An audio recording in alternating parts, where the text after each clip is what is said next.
Welcome back, everybody. Selamat datang kembali semuanya. Hari ini kita beruntung sekali bisa kembali bersama Duta Besar Chas Freeman, mantan Duta Besar Amerika Serikat untuk Arab Saudi, dan juga mantan Wakil Menteri Pertahanan. Selamat datang kembali, Duta Besar. Ambassador, welcome back. Remanis, and maraming bersubscribe stra.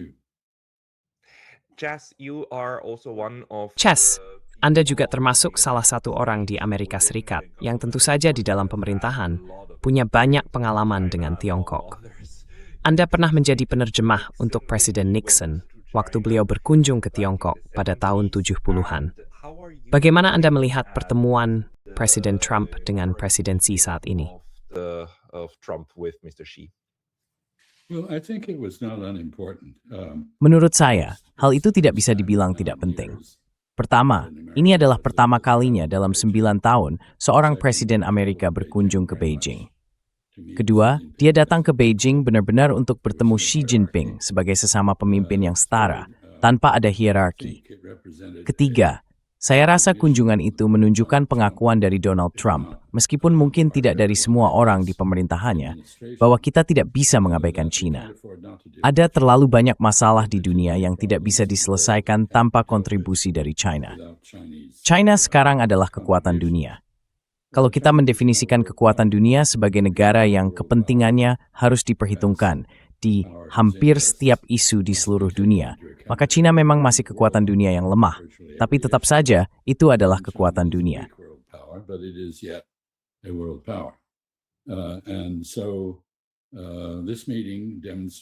Pertemuan ini menunjukkan bahwa kedua pihak yang sebenarnya bersaing bisa berkomunikasi dan bisa bertemu.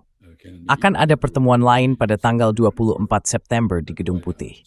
Mungkin setelah itu, Xi Jinping akan berpidato di sidang umum PBB saat dibuka. Saya rasa kedua pihak sama-sama mendapatkan sesuatu yang berguna dari pertemuan ini. Donald Trump mendapatkan kemegahan acara yang memuaskan egonya dan membuatnya senang. Itu bukan hal sepele, mengingat risikonya kalau dia sedang dalam suasana hati yang buruk. Mungkin ada, mungkin juga tidak, beberapa kesepakatan dagang yang penting. Seperti biasa dengan Trump, tidak ada persiapan yang benar-benar matang sebelum pertemuan ini. Tidak ada tim yang menyiapkan puncak pertemuan untuk menentukan apa yang bisa dicapai. Kita mungkin akan melihat penjualan pesawat dan kedelai.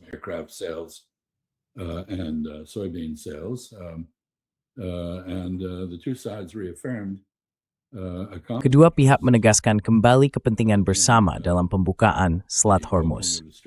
Bagaimanapun juga, Tiongkok adalah kekuatan perdagangan terbesar di dunia, dan mereka punya kepentingan besar terhadap kebebasan navigasi. Tidak ada kesepakatan tentang apa yang harus dilakukan terkait penutupan Selat Hormuz, atau bagaimana cara membukanya. Tapi kedua pihak mengakui adanya kepentingan bersama itu. Dan Xi Jinping tampaknya menawarkan bantuan jika memang bisa membantu. Dalam isu non-proliferasi, Tiongkok menegaskan kembali keinginannya, harapannya, agar Iran tidak mengembangkan senjata nuklir. Seperti yang Anda tahu, menurut saya harapan itu sekarang sudah sia-sia. Artinya, Iran tidak punya pilihan lain selain mengembangkan senjata nuklir, dan mereka akan melakukannya kalau belum melakukannya sekarang.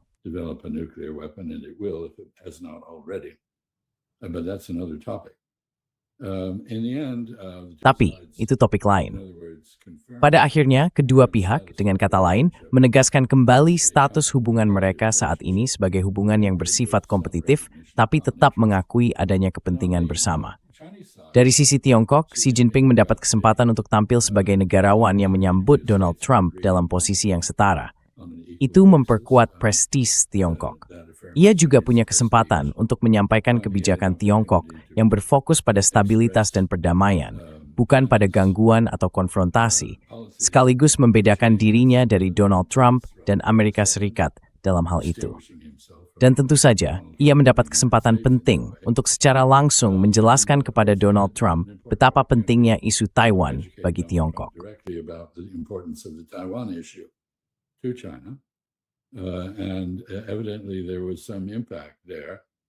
Dan tampaknya memang ada dampak di sana, setidaknya untuk sementara waktu.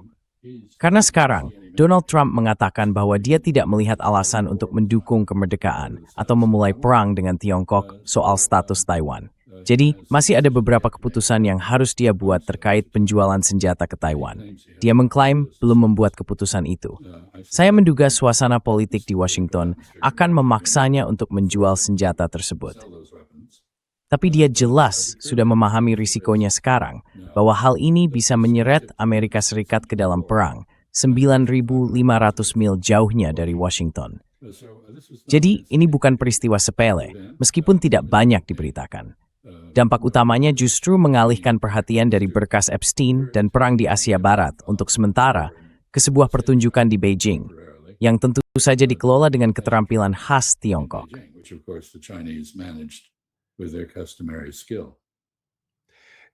Right, so in a sense we've seen. Benar, jadi dalam arti tertentu, kita melihat sebuah pertemuan yang tidak berjalan buruk, kan? Tidak ada hal besar yang meledak di hadapan dunia. Tapi, bisakah Anda jelaskan sedikit tentang hal itu, dan bagaimana Anda menafsirkan maknanya dalam konteks semua hal lain yang sedang terjadi? Seperti perang yang gagal melawan Iran, lalu pertemuan terbaru Xi Jinping dengan pemimpin Taiwan, yaitu ketua KMT dari Republik Tiongkok, pemimpin partai oposisi yang juga merupakan peristiwa besar. Lalu, apa yang sedang terjadi dengan Kuba? Bagaimana Amerika Serikat kembali mencoba memberi tekanan di sana? Dan mungkin juga bagaimana perang proksi di Ukraina sedang berlangsung. Dari sudut pandang itu, bagaimana Anda membaca makna dari pertemuan yang tampak hangat di Beijing ini?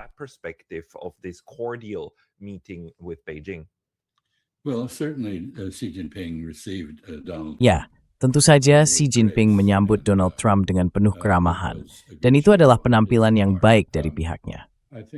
Menurut saya, Tiongkok sekali lagi menunjukkan kepada siapapun yang mau memperhatikan, bukan kepada mereka yang melihat dengan prasangka dan paranoia, bahwa mereka adalah penopang dari tatanan global yang sedang melemah. Maksudnya, mereka ingin mempertahankan peran Perserikatan Bangsa-Bangsa, hukum internasional, dan pembuatan aturan berdasarkan konsensus, bukan tindakan sepihak. Karena itu, mereka sebenarnya bukan kekuatan yang ingin mengubah tatanan dunia. Tentu saja, mereka mungkin ingin memperbaiki beberapa hal, tapi pada dasarnya, mereka adalah kekuatan untuk perdamaian dan stabilitas. Mereka tidak terlibat dalam perang di luar negeri.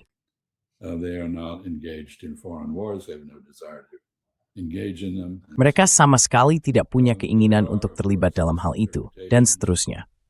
Tentu saja, ada banyak kesalahpahaman tentang hubungan antara Tiongkok dan Iran. Beberapa orang Amerika mengklaim bahwa Iran adalah negara klien Tiongkok, tapi itu jelas tidak masuk akal. Iran adalah negara berdaulat yang independen. Bahkan, Iran adalah negara peradaban dengan sejarah ribuan tahun, dan tidak bergantung pada Tiongkok atau negara manapun dalam menentukan kebijakannya. Iran telah mengambil keputusan yang disesalkan oleh pihak Tiongkok, seperti yang saya sebutkan tadi, yaitu penutupan Selat Hormuz. Tapi tanggapan Tiongkok terhadap hal ini adalah satu-satunya langkah yang tepat, yaitu diplomasi.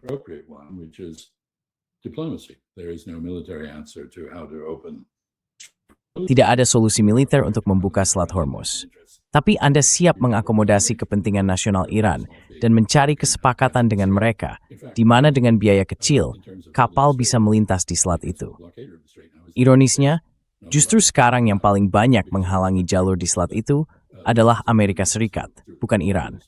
Karena Iran sebenarnya cukup bersedia membiarkan kapal dari negara-negara sahabat lewat di sana. Saya rasa, sebelum saya lanjut membahas kunjungan Zheng Yiwen, ketua wilayah Guangdong di Taiwan, Tiongkok, saya perlu menyebutkan bahwa arti penting dari tindakan Iran di Hormuz terhadap tatanan internasional kini mulai jelas.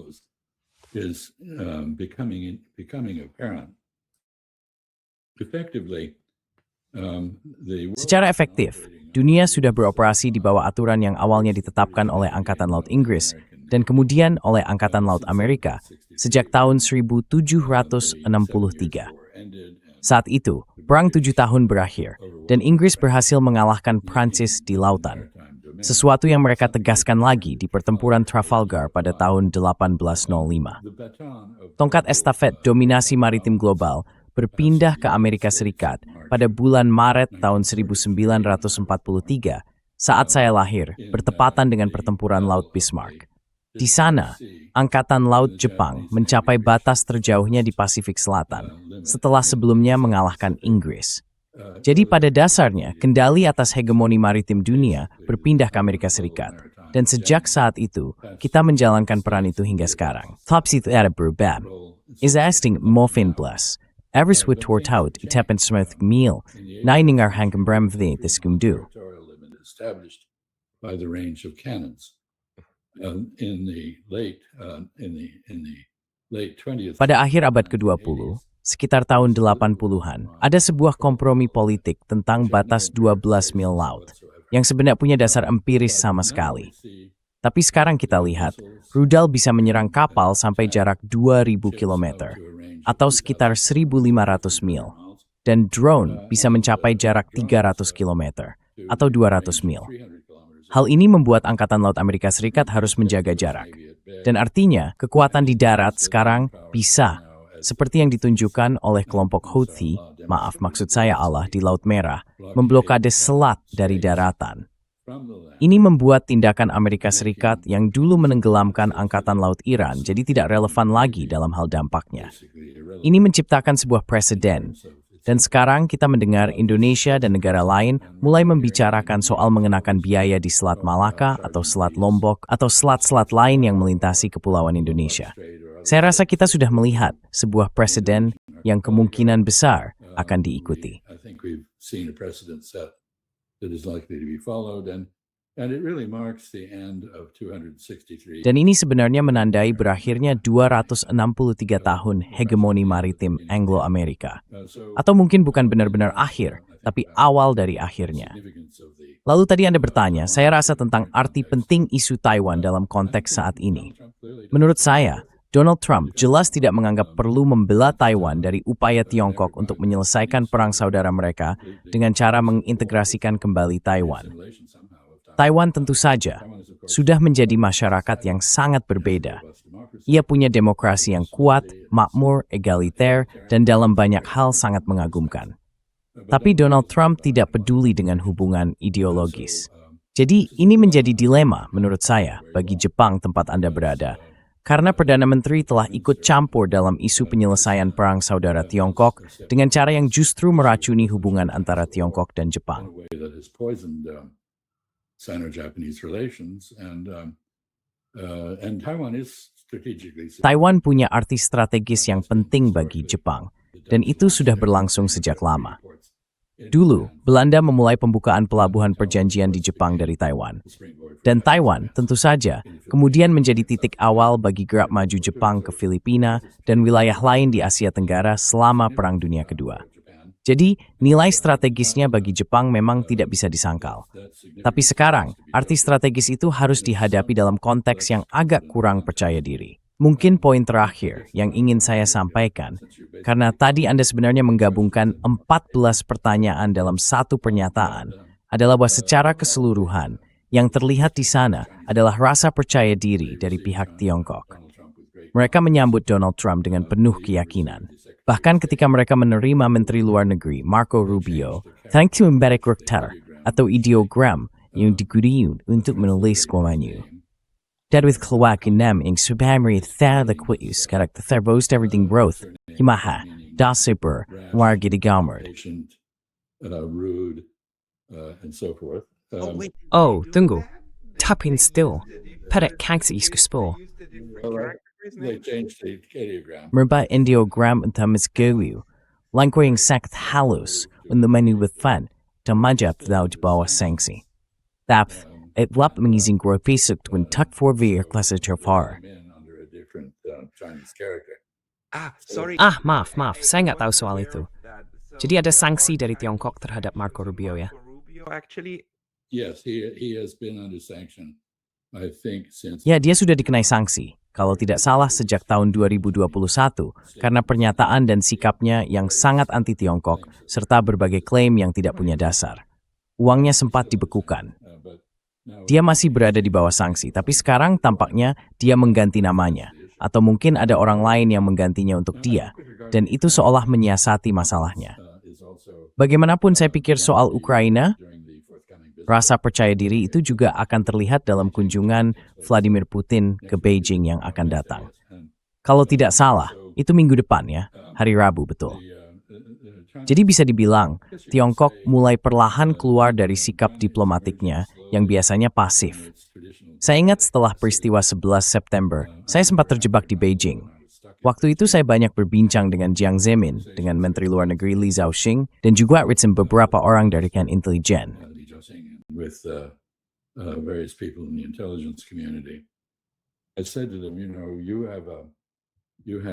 Saya bilang ke mereka, kalian punya pengetahuan yang unik tentang Afghanistan. Karena waktu perjuangan mengusir Soviet dari sana, kalian punya hubungan langsung dengan kelompok Tajik di bagian barat laut. Dan itu sesuatu yang langka. Semua pihak lain harus lewat Badan Intelijen Pakistan, ISI. Tapi kalian punya hubungan langsung, kalian tahu di mana jasad-jasad dan tempat penyimpanan amunisi disembunyikan, dan kalian bisa sangat membantu. Lalu saya bilang, saya tahu kalian punya 4.000 tahun tradisi yang saya sebut ketiadaan yang penuh kebijaksanaan, Wu Wei atau Wu Wei. Filosofi Tao yang mengatakan, jangan berbuat apa-apa dan semuanya akan tercapai. Saya bilang, kali ini saya saran kalian tinggalkan itu dan ambil peran yang lebih aktif.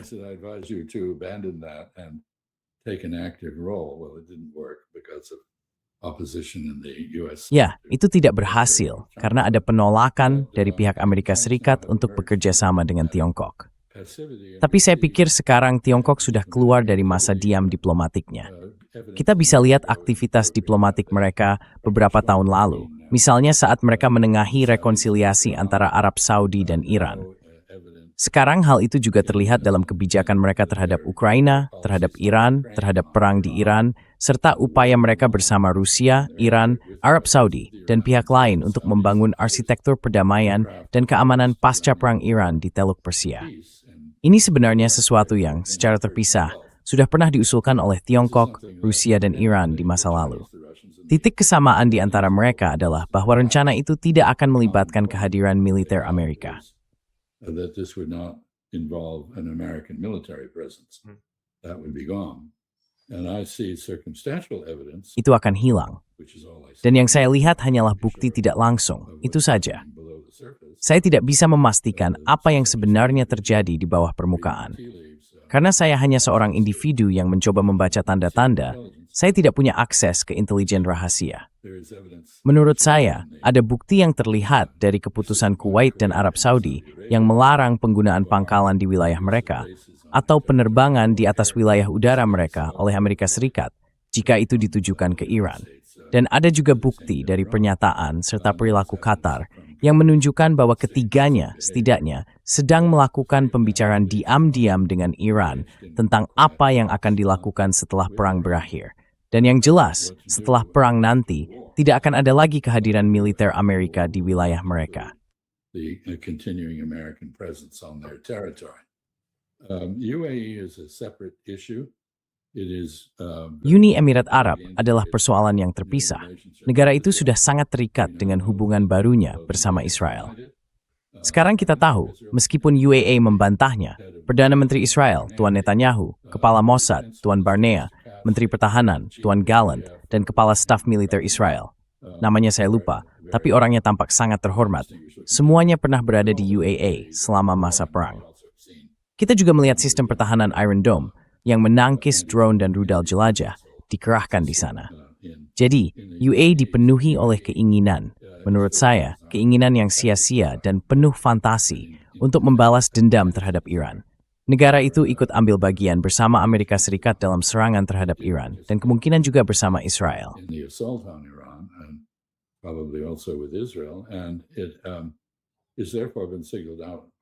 Karena itu, Iran telah menargetkannya untuk diberi hukuman khusus dan akan terus melakukannya sampai pihak tersebut mau mencapai kesepakatan. Jadi, kita melihat situasi di mana Dewan Kerjasama Teluk kembali bertindak bukan sebagai satu kesatuan, tapi sebagai negara-negara anggota yang masing-masing berusaha mencari cara sendiri untuk berkompromi dengan Iran. Dan tentu saja, seperti yang saya katakan tadi, selama itu berlangsung, blokade Amerika di Selat Hormuz, yang sebenarnya tidak sepenuhnya efektif, menjadi sumber gangguan dan masalah dalam hubungan Amerika Serikat dengan Arab Saudi, dengan Iran, dengan Irak, dengan Qatar dan Kuwait, dan tentu juga dengan Bahrain. Tapi tidak terlalu dengan Uni Emirat Arab, yang masih tetap berada dalam koalisi melawan Iran. Jadi saya tidak tahu, karena Anda tadi mengajukan 14 pertanyaan, saya tidak yakin apakah saya sudah menjawab semuanya. Since you asked 14 questions, I don't know if I answered all of them. Hey, sebentar aja ya, jeda singkat. Jadi aku baru aja kena ban dari YouTube. Meskipun sekarang udah balik lagi, hal kayak gitu bisa aja terjadi kapanpun. Jadi, tolong pertimbangkan buat langganan, bukan cuma di sini, tapi juga di daftar email aku di Substack, di pascalotas.substack.com. Tautannya ada di deskripsi di bawah. Oke, sekarang kita lanjut ke videonya. No, that's wonderful. That's exactly what I wanted. You're Luar biasa. Itu persis yang saya maksud, penilaian Anda dari gambaran besarnya. Sebenarnya, situasi di Asia Barat sekarang sedang sangat genting lagi. Hari ini kita baca di New York Times bahwa akhir pekan ini Donald Trump harus menimbang pilihannya. Lebih banyak diplomasi atau kembali menggunakan bom. Dan Anda tahu, cara New York Times dan media arus utama membahas hal ini cukup aneh, karena tentu saja mereka mengabaikan banyak hal yang sebenarnya sudah kita ketahui. Misalnya harus diakui, New York Times memang melaporkan bahwa banyak materi di Iran sebenarnya tidak disembunyikan, dan bahwa mereka masih mempertahankan banyak kemampuan misil.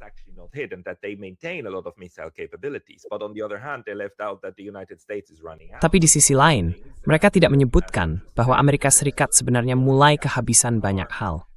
Dan seperti yang barusan Anda katakan, Arab Saudi dan Qatar tidak lagi mau wilayah udara dan tanah mereka dipakai, yang menurut saya terlihat seperti semacam netralisasi dalam arti klasik dari wilayah-wilayah itu. Artinya, kalaupun Amerika Serikat memutuskan untuk menyerang lagi, mereka akan melakukannya dari posisi yang bahkan lebih lemah dibanding saat perang baru dimulai. Jadi, menurut Anda, posisi pemerintahan Amerika Serikat sekarang sebenarnya ada di mana? Dalam hal keputusan tentang bagaimana melanjutkan negosiasi yang diperlukan dengan Iran. Well, I think we're seeing a debate. Menurut saya, yang kita lihat sekarang adalah sebuah perdebatan. Opsi militer itu sebenarnya tidak realistis, karena semua alasan yang sudah disebutkan tadi. Iran punya kemampuan yang sangat kuat untuk memperbarui perang, dan mereka siap melakukannya. Sementara itu, persediaan senjata dan perlengkapan pertahanan Amerika Serikat sudah sangat menipis. Israel, pada dasarnya, sudah kehilangan banyak kemampuan pertahanannya sendiri untuk berbagai keperluan. Dan tentu saja, Israel memanfaatkan perang ini untuk melancarkan perang di Lebanon, dengan tujuan menganeksasi wilayah selatan Lebanon. Mereka sudah menganeksasi sebagian wilayah Suriah, secara tidak resmi tapi tetap saja menganeksasi. Sekarang mereka berencana untuk menganeksasi sebagian wilayah Lebanon. Nah, soal itu kita bisa bahas secara terpisah. And we can talk about that as a separate matter, but I think Tapi menurut saya, ini mencerminkan perdebatan di antara berbagai anggota dari faksi neokonservatif. Di satu sisi ada Robert Kagan, seorang intelektual konservatif yang sangat dikenal dan serius, yang menyimpulkan, dan saya setuju dengan itu, bahwa Amerika Serikat telah kalah dalam perang ini. Menurutnya, satu-satunya langkah yang masuk akal sekarang adalah mengurangi kerugian dengan keluar dan menghentikan perang. Dan saya rasa, itu menunjukkan sikap realistisnya. Ini benar-benar langkah yang jauh dari gagasan tentang aksi militer. Di sisi lain, ada orang-orang seperti John Bolton dan yang lain yang pada dasarnya menolak kenyataan dan berasumsi bahwa kita masih punya kemampuan untuk memaksa Iran menyerah. Karena itu, mereka berpendapat kita seharusnya justru menggandakan upaya dalam perang ini. and therefore we should double down on the war. They are reflecting the Israeli view. Mereka mencerminkan pandangan Israel. Netanyahu dan kelompoknya tidak ingin perang ini berakhir. Mereka ingin perang ini selesai dengan runtuhnya negara Iran. Menurut saya, itu tidak akan terjadi, dan itu tidak realistis. Ini bagian dari cara berpikir yang keliru, yang menganggap masalah Palestina bisa diselesaikan lewat genosida. Itu tidak akan mengalahkan Hamas. Masalah nasionalisme Lebanon, atau nasionalisme Syiah yang diwakili oleh Hezbollah, juga tidak bisa diselesaikan dengan menghancurkan para pemimpinnya. Faktanya, situasi Israel di Lebanon juga tidak berjalan baik. Jadi sekarang kita punya perdebatan. Dan soal di mana posisi Donald Trump dalam hal ini saya tidak tahu. Mungkin dia sendiri juga tidak tahu. Karena itu, kita tidak bisa memprediksi apa yang akan terjadi. We cannot predict what will happen. I have felt from the beginning that it was very probable. Sejak awal saya merasa, kemungkinan besar dia akan sadar bahwa perang ini sudah kalah dan kita harus keluar dari situ. Tapi saya juga menduga dia akan pergi dengan gebrakan besar, semacam serangan besar ke Iran, supaya bisa mengklaim bahwa dia sudah mencapai lebih banyak lagi dari yang selama ini dia katakan. Padahal sebagian besar klaim itu tidak benar. Maksud saya, komunitas intelijennya sendiri sudah membantah klaim-klaim itu di hampir semua bidang. Tapi mungkin saja, setelah pembicaraannya dengan Xi Jinping di Tiongkok, dia menyadari bahwa mundur dengan damai sambil tetap mengklaim kemenangan adalah langkah yang lebih baik. Jadi, kita lihat saja nanti. Tapi menurut saya sangat penting bahwa Kagan, saya rasa sudah sampai pada kesimpulan yang realistis. I think reached a realistic conclusion. In your view, in US domestic. Menurut Anda, dalam politik domestik Amerika Serikat, salah satu hal yang paling mencolok bagi saya dalam beberapa tahun terakhir adalah bahwa secara resmi, menurut konstitusi Amerika, kekuasaan untuk menyatakan perang itu ada di tangan Kongres, bukan di tangan Presiden. Tapi hal itu sekarang benar-benar diabaikan. Ada semacam trik sulap, seperti dengan mudahnya bilang, oh ini cuma operasi, 60 hari selesai, beres. Padahal, ini Presiden yang sama yang mengganti Departemen Pertahanan menjadi Departemen Perang. Fakta, semua orang import to perang. Semua orang tahu, few small. Everybody knows it is a war. Everybody discusses it as how shall we end the war. It's just Semua orang membicarakannya seperti, gimana caranya kita mengakhiri perang ini? Padahal itu cuma gencatan senjata. Maksud saya, perbedaan antara apa yang tertulis di konstitusi dan apa yang sebenarnya terjadi itu luar biasa besar. Menurut Anda, masih ada kemungkinan keadaan bisa kembali seperti dulu? Maksud saya, pembatasan terhadap kekuasaan presiden dalam memulai perang? Atau menurut Anda, ini sudah jadi hal yang permanen, dan sekarang kita seolah mengakui saja bahwa Presiden Amerika bisa, dengan satu tanda tangan, mencoba menculik presiden manapun. Dan sekarang, bahkan ada pembicaraan tentang melakukan hal yang sama terhadap Kuba, atau menyerang negara lain. Cuba or invade and attack any country. I think Oh ini pertama, ini adalah gencatan senjata dan ciri khas Israel. characteristics, Iya, which means that the other side ceases fire and we continue shooting. Artinya, pihak lain berhenti menembak, tapi kita terus menembak. So that Ya, claim is pure jadi itu bukan gencatan senjata yang sebenarnya. Jadi klaim itu tidak benar. government in Itu seperti mengatakan bahwa penggulingan pemerintahan Ikhwanul Muslimin di Mesir bukanlah kudeta. Ini cuma fiksi hukum yang sama sekali tidak punya kredibilitas. Kedua, saya pikir masih ada peluang untuk memulihkan rasa hormat terhadap konstitusi dan kekuasaan Kongres. Karena sekarang ada reaksi keras di tingkat masyarakat terhadap bahasa ganda, kemunafikan, dan sikap tunduk pada kekuasaan presiden yang ditunjukkan oleh Kongres. Partai Republik terus bertingkah hampir sepenuhnya seperti sebuah sekte, bukan seperti partai politik. almost entirely like a cult rather than a political party. And, it seems to celebrate things like the outrageous. Kau tahu, sepertinya sekarang orang justru merayakan hal-hal seperti patung emas Donald Trump yang luar biasa itu, yang disembah oleh berbagai kelompok fundamentalis Kristen dan beberapa rabi, seperti anak lembu emas dalam perjanjian lama yang mewakili Baal, dewa orang Fenisia.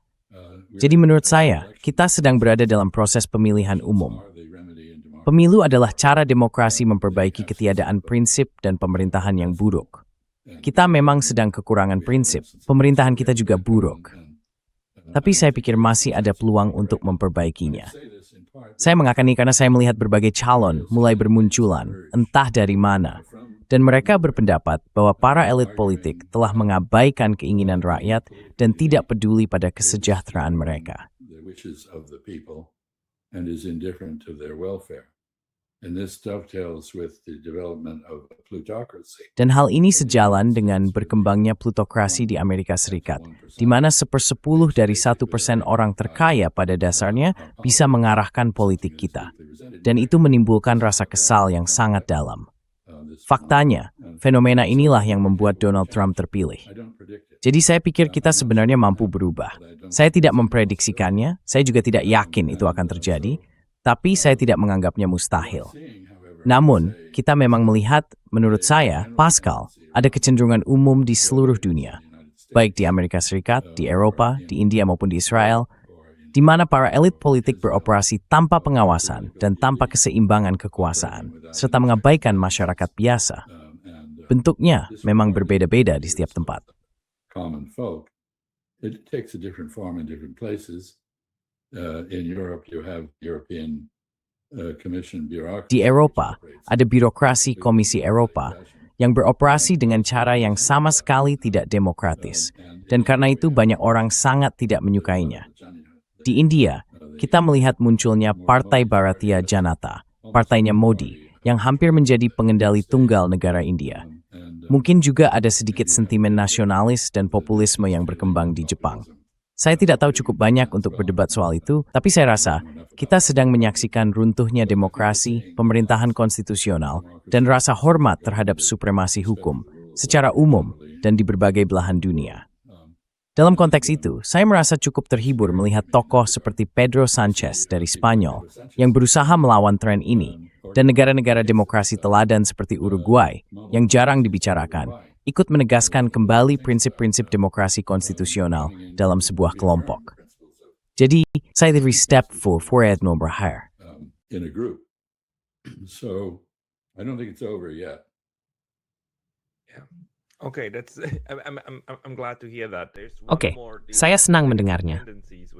Tapi ada satu lagi kecenderungan negatif, yaitu beberapa kelompok yang sedang berkuasa secara terbuka membicarakan perlunya melakukan hal-hal seperti perang kognitif dan sebagainya. Intinya, bukan rakyat yang memberi masukan kepada pemerintah, bukan pendapat rakyat yang seharusnya membentuk kebijakan pemerintah, tapi justru pemerintah yang ingin bisa mengendalikan pendapat rakyat.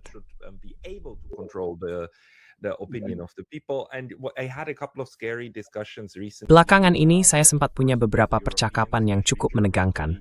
Pertama dengan orang-orang Eropa, terutama rekan-rekan dari Jerman, lalu dengan rekan-rekan dari Rusia. Orang Rusia bilang begini, lihat, orang Jerman terus bilang mereka mau perang dengan kami, dan kami mulai percaya itu. Sementara rekan-rekan Jerman bilang, propaganda di sini begitu kuat, sampai keyakinan bahwa perang dengan Rusia itu tak terelakkan sekarang sudah sangat dominan. Untuk menutup pembahasan ini, Bogotron Manin Ani, spesdepti sudah di semacam ramatis di Karibieti, bahwa Eropa akan berperang dengan Rusia? Atau bagaimana Anda melihat kepentingan Amerika menghadapi Rusia? In how Russia is dealt with. Well, I think, at the mass level. Menurut saya di tingkat massa, yang saya setuju memang dimanipulasi oleh kalangan elit, sekarang ada mekanisme yang sangat kuat untuk memberlakukan sensor. Bukan secara langsung oleh pemerintah, tapi lewat struktur korporasi. Di Eropa ada cukup banyak sensor, bahkan ada yang sangat parah. Di Amerika Serikat bentuknya lebih tidak langsung karena ada amandemen pertama dan beberapa pengawasan dari Google. Tapi tetap saja sensor itu ada. Manipulasi media juga ada. Sekarang, semua hal terasa masuk akal, tapi tidak ada yang benar-benar bisa dianggap benar. Kita tidak tahu lagi bagaimana membedakan antara kebenaran dan kebohongan. Dan saya pikir hal yang sama juga terjadi di Rusia. Selain itu, saya melihat ada masalah besar dengan upaya mempersenjatai kembali Jerman, yang menurut saya tidak sedang dibicarakan secara jujur.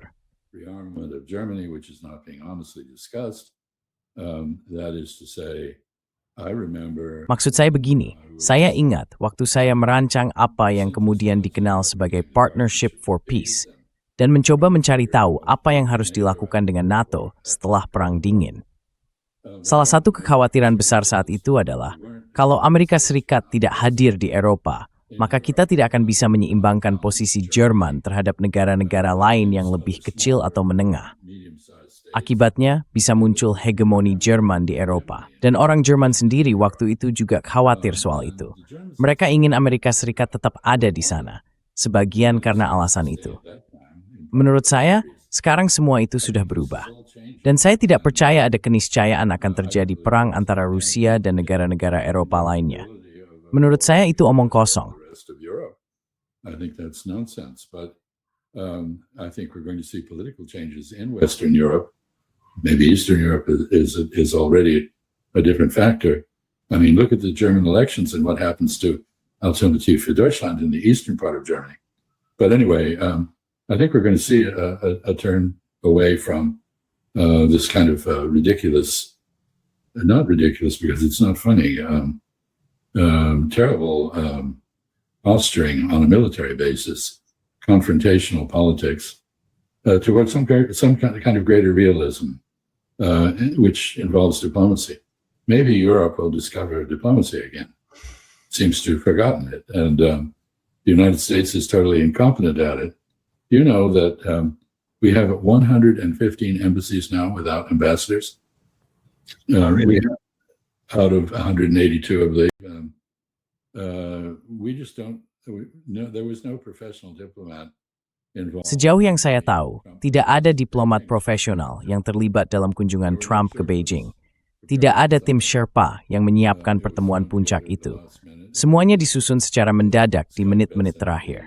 Maksud saya, Steve Mnuchin, Menteri Keuangan, bahkan pergi ke Korea Selatan untuk pertemuan mendadak dengan mitranya dari Tiongkok, membahas isu perdagangan. Itu terjadi sehari sebelum Trump tiba di Beijing. Ini benar-benar seperti kerja amatir. Dan kami sudah punya pengalaman berurusan dengan Mnuchin dan Kushner, yang kalau boleh jujur, benar-benar amatiran dan tidak efektif. Jadi dunia ini sebagian besar tidak sedang menjalankan diplomasi yang sesungguhnya. Lalu, siapa yang melakukannya? The world is not practicing diplomacy for the most part. Who is? Russia. Sergei Lavrov is a formidable diplomat. Rusia. China. Sergei Lavrov itu diplomat yang sangat tangguh. China, Wang Yi juga diplomat yang sangat tangguh. Iran, Narakchi juga diplomat yang tangguh. Mungkin Australia, Penny Wong termasuk di kelas itu. Tapi kalau kita lihat ke seluruh dunia, susah sekali menemukan orang lain seperti mereka. Mungkin Menteri Luar Negeri India punya kemampuan serupa. Tapi tetap saja, sangat sedikit orang yang benar-benar bisa disebut sebagai sosok ahli dalam seni diplomasi. Jadi, program Anda disebut studi netralitas, dengan fokus pada penyelesaian masalah tanpa militer. Dan kita sayangnya sudah kehilangan kemampuan untuk menyelesaikan masalah dengan cara non-militer. Sementara solusi militer yang kita coba terapkan, ya, tidak berhasil. Problem solutions we try to impose don't work. So we need to have a rebirth. Menurut saya, kita perlu membangkitkan kembali cara berpikir diplomatik. Saya sudah cukup lama memikirkan hal itu, mencoba menghidupkan lagi kosakata yang bisa menjelaskan berbagai jenis hubungan dan maknanya. Misalnya, perbedaan antara aliansi dan entente, antara entente dan negara klien, atau antara persaingan, permusuhan, dan kebencian. Semua itu adalah tahapan yang berbeda dalam hubungan internasional. Para ilmuwan politik mungkin tidak terlalu banyak memperhatikannya, tapi hal-hal seperti itu sebenarnya bagian dari tradisi diplomasi. Mungkin saatnya kita menemukan kembali. Which are part of the lore of diplomacy. Maybe we need to rediscover it. No, you're absolutely right. And also like what happened to Tidak, kamu benar sekali. Dan juga apa yang sebenarnya terjadi dengan Dinas Luar Negeri Amerika Serikat. Amerika dulu selalu dikenal punya diplomat-diplomat hebat kan? Seperti Joseph Grew di Jepang pada masanya, dan banyak lagi. Tapi ada sesuatu yang berubah. Di Eropa juga, ada sesuatu yang membuat kemampuan diplomasi itu seolah-olah terurai, hilang begitu saja.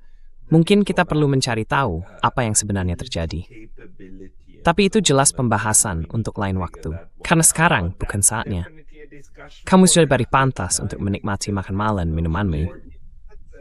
Saya ingin makasih banyak. Bagi yang mengikuti karya saya tahu kata sebuah rumah yang luar biasa. Dan tulisannya dan saya wisdomkan tiwa deskripsi di bawah. Apakah ada tempat lain yang serang bisa tulisan tulisanmu? Is there any other place where people should go to find your writings? Well, I got onto Substack. Entah bagaimana, saya akhirnya punya akun di Substack. Saya sendiri nggak begitu yakin gimana caranya.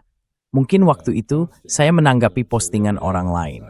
Nah, belum lama ini saya pikir, kenapa nggak saya unggah saja pidato-pidato yang sudah saya siapkan ke Substack? Jadi saya taruh 2 di sana. Orang bisa menemukan Substack saya dengan cukup mudah, saya rasa. Saya unggah 2 tulisan, satu tentang perdamaian di Eropa, dan apa saja yang dibutuhkan untuk mencapainya, dan satu lagi tentang menesinya. kebijakan pintu terbuka terhadap Tiongkok yang diciptakan oleh John Hay, Menteri Luar Negeri Amerika di pergantian abad ke-19 dan 20. Secretary of State at the turn of the 19th and 20th centuries. He basically figured out a way to deal with the faltering Dia pada dasarnya menemukan cara untuk menghadapi Tiongkok yang sedang goyah dan sekaligus menguntungkan Amerika Serikat dengan membantu Tiongkok bangkit kembali. Sekarang, tentu saja kebijakan kita justru kebalikannya. Kita berusaha menjatuhkan Tiongkok. Meskipun ada banyak kata-kata manis di Beijing beberapa hari terakhir, kenyataannya kita tetap lebih dari sekadar pesaing. Hubungan kita bersifat bermusuhan. Jadi ya, sebenarnya ada cara-cara untuk itu. Kalau ada yang tertarik. Tahu kan, akhir-akhir ini, meskipun saya ingin pensiun dan tenang membaca fiksi ilmiah atau bahan bacaan yang agak nakal, saya malah sering berakhir jadi komentator di acara seperti milik Anda ini.